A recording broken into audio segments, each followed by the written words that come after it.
Comment ça va les amis? Re-bienvenue à mon vidéo. Oui, je sais, je l'avoue, j'ai été absent, j'étais en vacances.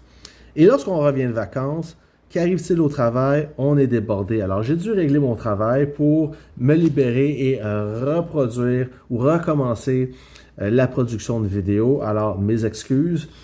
Vos commentaires sont très appréciés et ils me font chaud au cœur. Je pensais jamais que les capsules en français ou les vidéos en français allaient être si populaires. Donc, merci encore. Alors, les nouvelles unités, c'est un sujet chaud, c'est un sujet d'actualité et je vais en profiter pour ajouter une capsule à propos de comment les unités se comportent sur le champ de bataille. On le sait ce qu'on a besoin de savoir pour convertir et tout ça, quelle unité fait quoi, mais comment elle se comporte, parce que ça peut influencer votre décision et de certaines informations qui sont cruciales à mon avis et ils vont vous permettre de faire le bon choix ou de ne rien regretter. Alors, je vous encourage à regarder la vidéo jusqu'à la fin parce que je garde la meilleure unité pour la fin ou du moins le changement le plus drastique ou peut-être même une déception pour vous. D'accord? Sans plus tarder, allons-y avec l'hélicoptère. Vous le savez, l'hélicoptère, c'est une nouvelle unité parce que le chasseur de chars, c'est terminé. Il n'y a plus d'évolution possible. La seule façon de continuer, c'est de convertir en hélicoptère. Et c'est pas une mauvaise chose pour autant. Personnellement, je n'ai jamais été un amateur du chasseur de chars pour plusieurs raisons. Si vous voulez savoir plus de détails à ce sujet, je vous invite à cliquer en haut à droite sur le lien à propos du chasseur de chars, la pire unité, je pense, à mon avis. Cette vidéo est uniquement en anglais. Si vous êtes bilingue, vous allez en apprendre plus. Mais bon, l'hélicoptère efficace contre les chars, surtout le char de combat principal, mais faites attention aux chars légers, d'accord? C'est probablement votre pire ennemi. Et ce qui est intéressant, la dimension que ça ajoute au jeu, c'est que le chasseur de chars, auparavant, était probablement une des proies les plus faciles ou les plus intéressantes pour le char moyen. Maintenant, l'hélicoptère bouffe le char moyen. Donc, complètement différent comme comportement. Je ne vais pas aller avec vous avec la fiche descriptive. Regardez ça sur votre propre temps. Mais ce que vous devez savoir à propos de l'hélicoptère, bon, d'abord, j'aime cette unité, mais deux points m'agacent. Le premier, au niveau de la vitesse, un peu décevant parce que le char de combat principal va se déplacer pratiquement à la même vitesse que l'hélicoptère, ce qui est un non-sens en tant que tel. Mais bon, ça reste un jeu. Évidemment, ce n'est pas le seul point qui m'agace. L'autre point, c'est que l'hélicoptère, lorsqu'il va attaquer une troupe ennemie, un char ennemi, en mouvement, entre le mouvement et le combat, il y a une transition. Donc, l'hélicoptère doit atterrir et une fois qu'il est atterri, va engager le combat.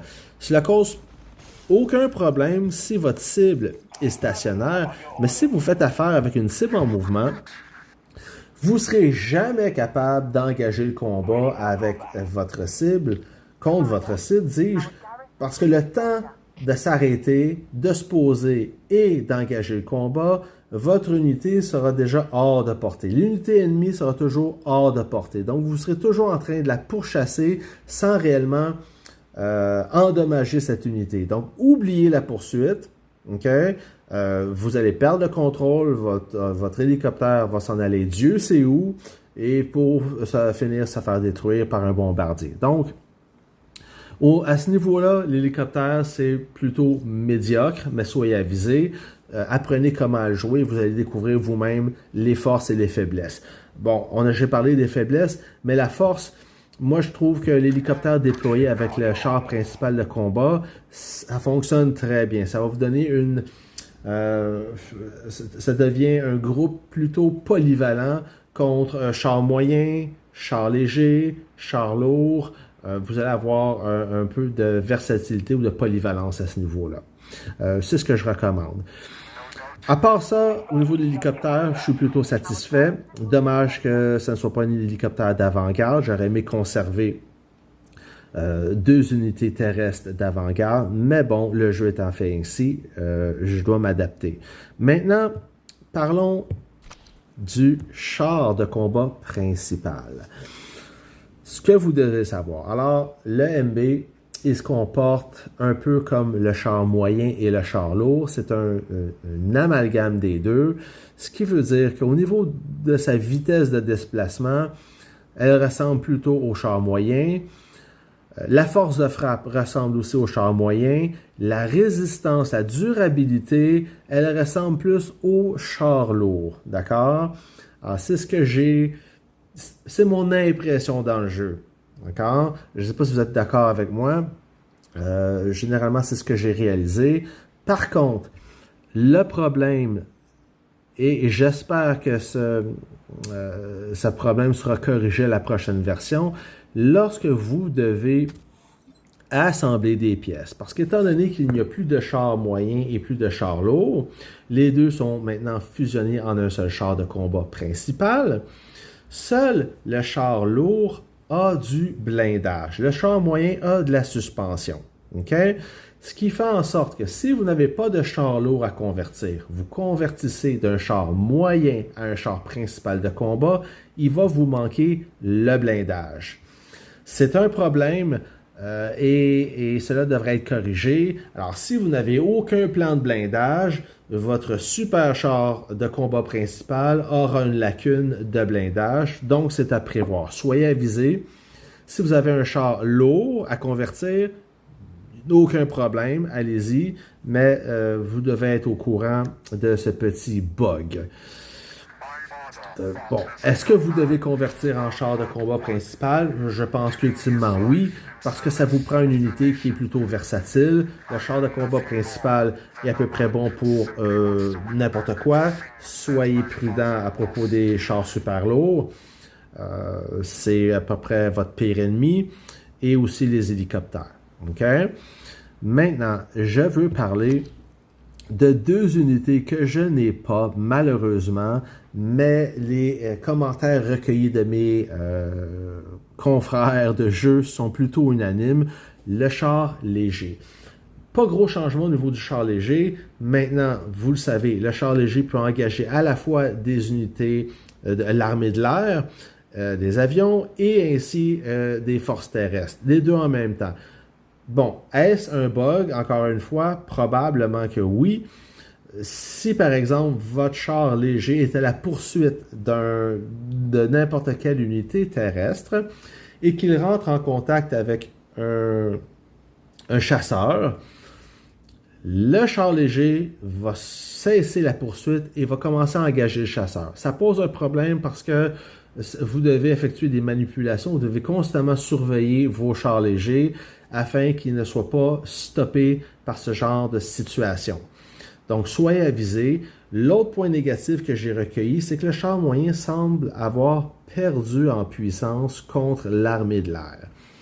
Il y a eu beaucoup de déceptions. Bien sûr, je n'ai pas réussi à le tester moi-même. J'en avais un char de 7.2 étoiles que j'ai converti pour obtenir des plans, des prototypes, mais les commentaires sont unanimes à ce sujet. Il manque un petit peu de puissance comparativement aux unités, comment qu'on les appelle? Aux unités héritage, voilà. Autre changement à propos d'une unité que je n'ai pas en stock, en inventaire, c'est le char super lourd. Mais bonne nouvelle, le char super lourd a repris sa vocation de char pour brûler des bases, si je peux m'exprimer ainsi. Moi, j'ai vu la différence ou l'évolution du super lourd parce que j'ai commencé à jouer depuis le tout début, version 1.0, où à l'époque, le char super lourd était une des unités les plus populaires, les plus durables, malgré sa lenteur. Et au fil des nouvelles versions, cette unité a perdu énormément de durabilité, ont frustré beaucoup de joueurs parce que à peu près n'importe quelle autre unité pouvait facilement neutraliser le super lourd. Maintenant, si vous considérez cette unité, allez-y. Beaucoup de durabilité, vous pouvez tanker une base et perdre très peu d'unités en combat. Donc, très bonne nouvelle pour les amateurs de chars super lourds. Maintenant, la pire déception. Le BM, le Katyusha, le lance-roquette, appelez-le comme vous voulez. Cette unité était probablement la plus désirable après le bombardier Liberté, parce que la puissance de frappe était au-dessus de la moyenne. Vous pouviez frapper d'un seul coup n'importe quel obusier ou canon anti-char ou BM ennemi. La puissance était incroyable et vous pouviez sortir de votre base, attaquer, rentrer, essuyer très peu de dégâts. Bref, c'était une découverte pour moi depuis, je pense, la version 4.0 qui l'ont amélioré. Et là, ça a changé complètement le jeu. Tout le monde voulait le BM ou le lance-roquette. Maintenant, malheureusement, les développeurs du jeu sont aperçus que cette unité était surpuissante et ont effectué certaines modifications. Je m'en suis aperçu immédiatement. Aussitôt que j'ai converti, j'ai fait mes tests et j'ai remarqué que quelque chose tournait pas rond. Et la réponse était, bien sûr, dans le jeu, tout est documenté. Donc, si vous allez voir le manuel, on va commencer avec les unités d'héritage pour vous montrer l'évolution de la puissance. Donc, vous commencez avec une unité 5 étoiles avec 250 000 de puissance et on passe à 315 000. La durabilité aussi augmente. 315 à 396, à 498, 628, jusqu'à 1 million. OK? Fantastique. C'est la dernière mise à jour que vous allez voir en termes de puissance pendant un bon bout de temps. Donc, on passe de 1 million et on s'en va à l'unité moderne. Lance-roquette. On passe de 1 million à 999 000. Quoi? Oui, vous avez bien vu, on perd en puissance. On augmente en durabilité, mais la puissance est à la baisse. C'est pas grave. On va upgrader, on va mettre à jour à 8.1. On perd encore en puissance. Et on perd encore en puissance à 8.2. C'est seulement à 9 étoiles que vous allez reprendre de puissance, à peine plus puissant que l'unité de 7.2. Selon moi, ça ne fait pas de sens. Mais écoutez, c'est la façon dont il réussit à contrôler la surpuissance de cette unité-là. Donc, 1.07 million à 1.19 million et finalement à 1.33 million. Est-ce que je vais finir par obtenir une unité de 9.2 étoiles? On verra si je suis encore en vie, bien sûr. Qu'est-ce que ça veut dire dans votre jeu? Essentiellement, ça veut dire que lorsque vous atteignez une unité de 7.2, vous allez avoir énormément de plaisir à détruire instantanément vos ennemis, mais c'est la dernière, c'est la fin de cette bonne nouvelle, si on veut, parce qu'après ça, vos ennemis vont gagner en puissance et durabilité, mais pas cette unité. Donc, ça va être très difficile de pouvoir détruire vos ennemis d'un seul coup avec le lance-roquette. C'est ce que ça veut dire en termes pratiques. Est-ce que c'est toujours une bonne unité? Je pense que oui. La différence, c'est que vous allez devoir être extrêmement prudent, calculer vos attaques et une fois que vous attaquez, rentrez à la base le plus rapidement possible parce que votre puissance ne sera pas comme elle était avant. Vous ne pourrez plus compter sur le... Ce que je veux dire, c'est que votre première attaque va être votre seule attaque. Le rechargement de 6 secondes ne vaudra plus le coup parce que l'ennemi sera avisé et vouloir riposter. Donc, soyez avisés à ce sujet. Bien sûr, ça prend toujours Antonina sur le lance-roquette pour être efficace. Obtenir une case de plus de distance entre vous et l'ennemi, c'est primordial. Mais essentiellement, c'était une grande déception.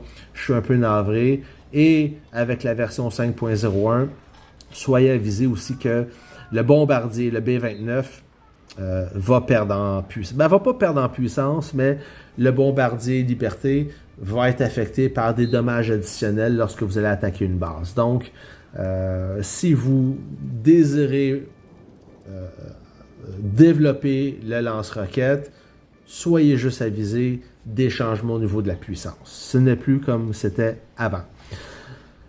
J'ai fait le tour.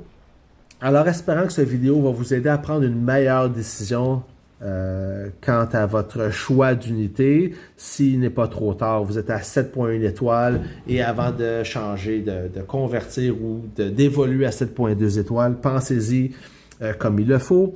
Si cette vidéo a été utile, donnez-moi un thumbs up. Ça aide les autres joueurs de Warpath à atteindre cette vidéo et également de faire le bon choix. C'est tout pour aujourd'hui. On est la fin de semaine, alors je vais profiter du restant de mon week-end. D'autres contenus s'en viennent, les amis. Soyez attentifs. Et en attendant, je vous souhaite une bonne fin de journée.